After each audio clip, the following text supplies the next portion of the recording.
Olá, bem-vindos! Hoje a gente vai falar de um assunto que está na vida de muita gente, o casamento. É uma das instituições mais antigas que existem, né? Mas olha, as regras mudam o tempo todo. Então aqui a gente vai desvendar os pontos mais importantes do casamento no nosso direito civil. E ó, antes de começar, já sabe, deixa aquele like, segue o canal e compartilha nas redes sociais, porque isso ajuda demais a gente a continuar produzindo.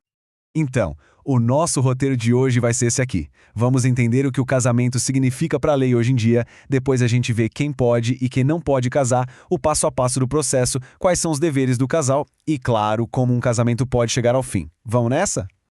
Bom, para começar, o que é o casamento hoje em dia legalmente falando? Pode esquecer aquelas ideias antigas, porque o conceito evoluiu bastante. Olha só o que a lei diz: comunhão plena de vida. Essa definição é um verdadeiro marco, porque ela deixa para trás aquela visão antiga que focava só em ter filhos e juntar patrimônio. Hoje, o que a lei valoriza é a parceria, o afeto, a igualdade total de direitos e deveres entre o casal. Certo, mas essa união está disponível para todo mundo? Vamos ver agora quem, segundo a lei, pode se casar. E a resposta é sim! A lei coloca regras bem claras, tanto para proteger a sociedade como um todo, quanto para proteger interesses de pessoas específicas. E essas restrições se dividem em duas categorias principais, com efeitos bem diferentes uma da outra. Entender essa diferença é fundamental. Os impedimentos são tipo um não definitivo da lei. São proibições tão graves que, se o casamento acontecer mesmo assim, ele é considerado nulo, como se nunca tivesse existido. Já as causas suspensivas são mais um alerta. A lei diz, olha, é melhor esperar, mas se o casal insistir, o casamento acontece, ele é válido, só que vai ter uma consequência no bolso, uma sanção patrimonial. E essa sanção geralmente é a obrigação de casar pelo regime da separação de bens. Olhando os exemplos, a gente vê que os impedimentos têm a ver, na maioria das vezes, com laços de parentesco muito próximos. A lei não permite casamento entre pais e filhos ou entre irmãos, por exemplo. O objetivo aqui é bem claro, é proteger a base da família e evitar conflitos morais e sociais muito grandes. Agora, as causas suspensivas, essas já olham mais para o lado financeiro. Um exemplo clássico é o da pessoa viúva que tem filhos. A lei recomenda que ela não se case de novo antes de terminar o inventário do falecido. Por quê? Para não misturar os patrimônios e garantir que a herança dos filhos esteja protegida. Faz todo sentido, né? Ok, já entendemos as regras de quem pode casar. Agora, vamos para a prática. Como é que se casa de fato? Qual é o passo a passo? O casamento civil não é só a cerimônia, não. Na verdade, é um processo administrativo bem formal. Tudo começa lá no cartório com o pedido de habilitação, que é quando o casal apresenta os documentos para provar que não tem nenhum impedimento legal. Depois disso, tem a publicação dos editais, que é para dar conhecimento público, e se estiver tudo certo, o cartório emite o certificado que dá o sinal verde para a cerimônia.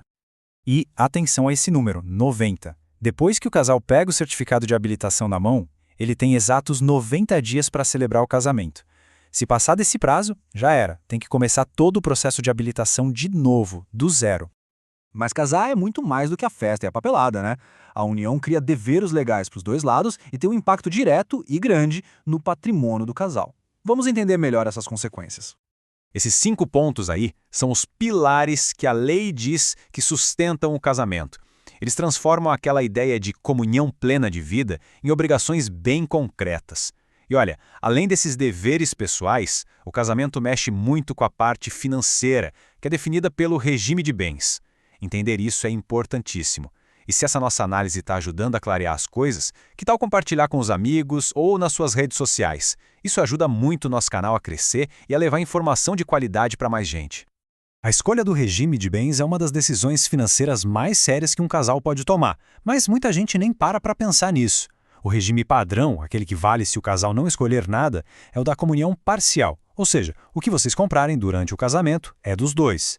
Para qualquer outro regime, como a separação total de bens, precisa fazer um acordo antes de casar, um documento chamado Pacto Antenupcial.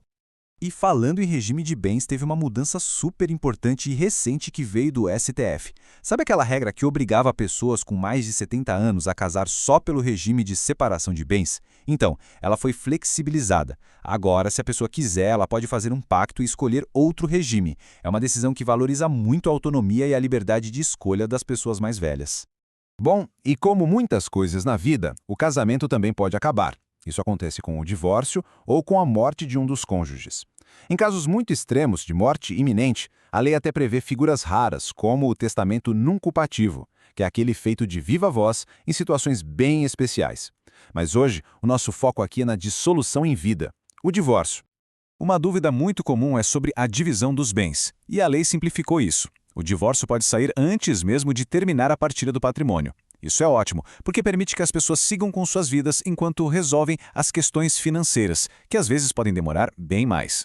Nesse tempo que fica entre o divórcio e a divisão final dos bens, esse patrimônio entra num estado que o direito chama de mancomunhão. O que isso quer dizer à prática? Que tudo ainda pertence aos dois, como se fosse um condomínio forçado, sabe? E nada pode ser vendido ou negociado sem que os dois concordem, até a partilha ser definida oficialmente. E toda essa evolução da lei e da sociedade nos deixa pensando, né? Qual será o futuro do casamento? Agradeço muito por ter acompanhado este material até aqui. Se gostou, deixar o seu like é muito importante para a gente. É a melhor forma de nos ajudar a levar informação para mais pessoas. E para não perder os próximos conteúdos, siga o DireitoCast no Spotify, onde tem muito mais material em áudio como este. E lembre-se, para as versões em vídeo, acesse o DireitoCast no YouTube ou no TikTok. Até a próxima!